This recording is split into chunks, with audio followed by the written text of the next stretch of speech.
Nashik ring road तसेच Jopur Chinchkhed highway क्रमांक 29 बाधित शेतकऱ्यांनी विविध मागण्यांसाठी आंदोलन अधिक तीव्र केले आहे। मुख्यमंत्री देवेंद्र फडणवीस यांची भेट घेण्यासाठी मुंबईकडे पायी निघालेल्या शेतकऱ्यांवर मंगळवारी 25 ऑगस्ट रोजी इंदिरानगर पोलिसांनी प्रतिबंधात्मक कारवाई करत छावा क्रांतीवीर सेनेचे संस्थापक अध्यक्ष करण गायकर यांना ताब्यात घेतले।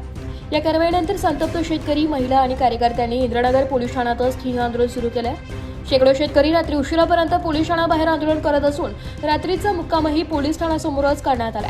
मुख्यमंत्री देवेंद्र फडणवीस यांची भेट अथवा मागण्यांबाबत ठोस लेखी आश्वासन मिळेपर्यंत आंदोलन मागे घेणार नसल्याची भूमिका आंदोलकांनी घेतली आहे। रिंग रोडच्या प्रस्तावित अलाइनमेंटवर शेतकऱ्यांनी गंभीर प्रश्न उपस्थित केले असून या संपूर्ण प्रक्रियेची निपक्ष चौकशी करण्याची मागणी केली आहे। तसेच भूसंपादनाची खरी आकडेवारी जाहीर करावी, बाधित शेतकऱ्यांना योग्य मोबदला द्यावा आणि भूसंपादनाच्या प्रक्रियेत शेतकऱ्यांशी चर्चा करावी अशी मागणी आंदोलकांकडून करण्यात आली आहे। दरम्यान पोलीस ठाण्यासमोर शेकडो शेतकरी ठिय्या देऊन बसल्याने परिसरात आंदोलनाचे वातावरण निर्माण झाले आहे। रात्रीही शेतकरी आंदोलनस्थळी ठाम राहिल्याने प्रशासनाकडून या आंदोलनाची दखल घेऊन तोडगा काढला जातो का याकडे सर्वांचे लक्ष लागले आहे। वर्षा निवासस्थानी पायी जात मुख्यमंत्र्यांना रक्षाबंधन करत ओवाळणीच्या स्वरूपामध्ये आपली घरं, आपल्या जमिनींचा योग्य मोबदला, चुकीची झालेली अलाइनमेंट बदलावी आणि शेतकऱ्यांना न्याय द्यावा ही ओवाळणी मागण्यासाठी सर्व शेतकरी मुंबईकडे जात असताना मुंबई पोलिसांनी आमची परमिशन नाकारल्यानंतर नाशिक पोलिसांनी आम्हाला या ठिकाणी डिटेन केलेलं आहे। आमचं म्हणणं एवढं आहे की शासनाने आमचं म्हणणं ऐकावं। राज्याच्या मुख्यमंत्र्यांनी, नाशिक जिल्हाधिकारी आयुष प्रसाद, MSIDCचे अधिकारी, संबंधित मंत्री आणि शेतकरी शिष्टमंडळ यांची भूमिका त्या ठिकाणी समोरासमोर समजून घ्यावी। कोण चूक कोण बरोबर।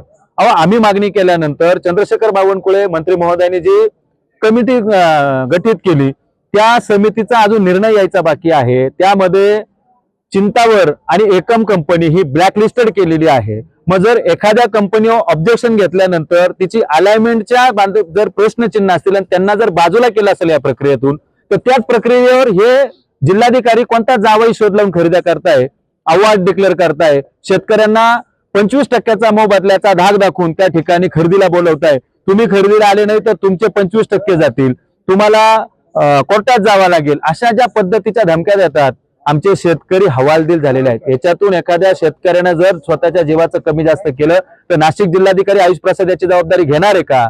आणि दुसरीकडे गिरीश महाजनांना जे नव्यानं पालकमंत्री झालेले आहेत, ज्यांना नाशिक जिल्ह्याने आपलं म्हणावं असे मधुर स्वप्न पडायला लागलेले आहेत, परंतु त्या कुंभमेळा मंत्र्यांनी, त्या गिरीश महाजनांनी निद्रिस्त झालेल्या कुंभकर्णाच्या झोपेतून बाहेर यावं आणि आमच्या सर्वसामान्य शेतकऱ्यांचे प्रश्न समजून घ्यावेत। कारण तुम्हाला आम्ही तुमचे वाटत असेल आणि तुम्हाला आम्ही आपलं म्हणावं तर आमचे प्रश्न कोणी सोडावं? म्हणजे फक्त मला पा आणि फुलवा गिरीश भाऊ हे चालणार नाही। आपल्या ज्या नौटंक्या या नाशिक जिल्ह्यात चालल्या त्या बंद करा आणि शेतकऱ्यांचा आवाज ऐका। तुम्ही पालकमंत्री म्हणून पालक तत्व स्वीकारले। आतापर्यंत आम्ही तुम्हाला समजत होतो की तुम्ही कुंभमेळा मंत्री आहे, जे मंत्रीपद संविधानात आहे की नाही आम्हाला माहित नाही, पण तुम्ही आज जबाबदारीनं पालकमंत्री झाले असताना तुमचं स्वागत आम्ही शेतकऱ्यांनी केलं, तुमच्या घरी येऊन तुम्हाला फुलगुच्छ दिले आणि तुम्हाला साकडे घातलं की आमची मुख्यमंत्र्यांबरोबर बैठक लावा। एकीकडे एकम कंपनीला बोगस म्हणायचं आणि दुसरीकडे त्याच कंपनीच्या आधारावर तुम्ही त्या ठिकाणी अलाइनमेंटचं काम सुरू ठेवायचं। आम्ही मखमालाबाद ते गोवर्धन ही अलाइनमेंट आम्ही पुराव्यानिशी सांगतोय की तुम्ही चुकीची केलेली आहे। तुम्ही शासनाला सांगताय की ही अलाइनमेंट मध्ये फक्त 4 घरं जात आहे, आम्ही सांगतोय याच्यात 40च्या वर घरं जात आहे, 30 विहिरी जात आहे, 18 बोरवेल जात आहे। एवढे शेतकरी उद्ध्वस्त करून तुम्हाला हा कुंभमेळा करायचा आहे का? अतिथी देवो भव ही आमची संस्कृती आहे, पण कुंभमेळ्याच्या नावाखाली जर आमच्या शेतकऱ्यांची गळचेपी करून त्यांना जर बेशोधडीला लावण्याचं काम आपण जर करत असेल तर कसलं तुमचं हिंदुत्व? तुम्ही बोगस हिंदुत्ववादी हे मी तुम्हाला या ठिकाणी सांगतो। हे सर्व शेतकरी हिंदू आहेत। भारतीय जनता पार्टी आणि सरकारचं धोरण हिंदुत्ववादी आहेत ना? आम्ही सगळे हिंदू आहोत। मग आमची जबाबदारी तुमची नाही का?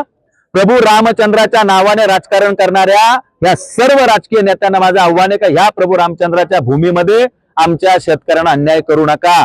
आणि राज्याचे मुख्यमंत्री देवेंद्र फडणवीस या ठिकाणी अतिशय त्यांनी विषय समजून घेऊन याच्यात निर्णय घेणार होते, परंतु या सगळ्यांनी त्यांची दिशाभूल केली, त्यांच्यापर्यंत खोटी माहिती पसरवली। आमचं तेच आव्हान आहे, तुम्ही खरे आहात ना मग मुख्यमंत्र्यांसमोर 1 तास बसा, आमचं म्हणणं ऐकून घ्या।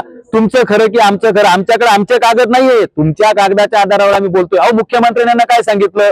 सर्वोत्तम गावातली खरेदी घ्या, मागच्या 3 वर्षाच्या खरेदीच्या आधारे गावात रेट द्या.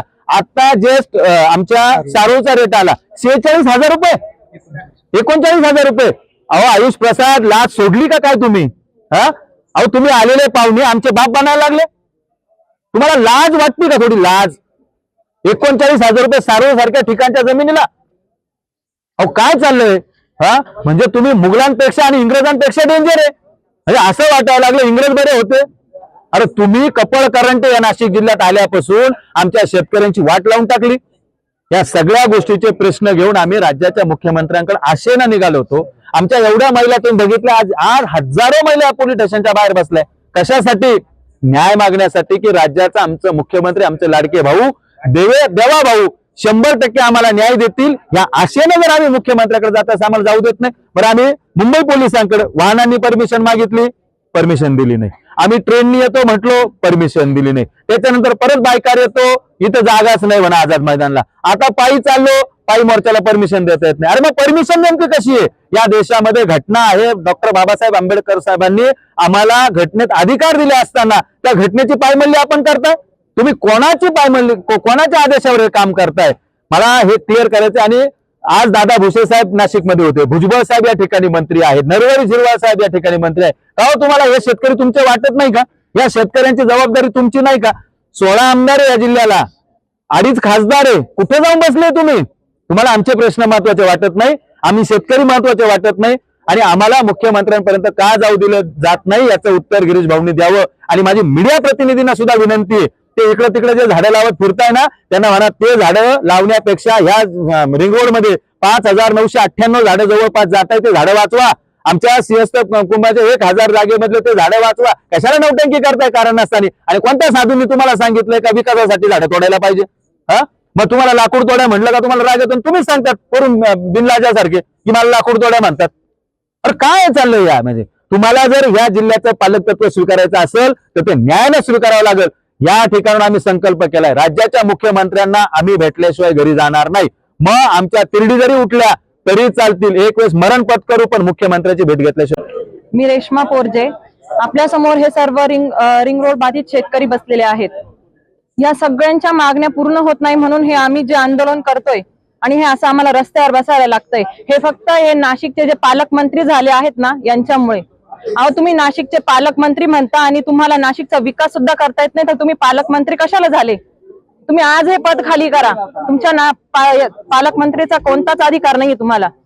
जर तुम्ही त्या नाशिकच्या शेतकऱ्यांचे प्रश्न सुद्धा मिटवू नाही शकत आहे, किरकोळ प्रश्न आहे, आणि का नाही मिटवू शकत आहे? जर आमच्याकडे सगळ्या गोष्टी कायद्याने, आमच्याकडे सगळे कागदपत्र आहे, आणि हा तुमचा घोटाळा बाहेर निघेल फक्त ह्या कारणाला घाबरून तुम्ही ह्या सगळ्या गोष्टी लपवताय का खाली? म्हणून वरती नेऊन देत नाहीये का? म्हणून आम्हाला फडणवीस सरांकडे नेऊन जाऊन देत नाही का? एवढं उत्तर आम्हाला द्या. आणि जर तुम्ही नाशिकचे पालकमंत्री असाल तर तुम्ही आत्ताच्या आत इथं आले पाहिजे आणि आमचे प्रश्न सॉल्व्ह करून आम्हाला मुख्यमंत्र्यांपर्यंत नेलं पाहिजे. तोपर्यंत आम्ही इथून जाणार नाही, तोपर्यंत आम्ही पोलीस स्टेशनला. ब्युरो रिपोर्ट, नाशिक लोकशाही न्यूज, नाशिक.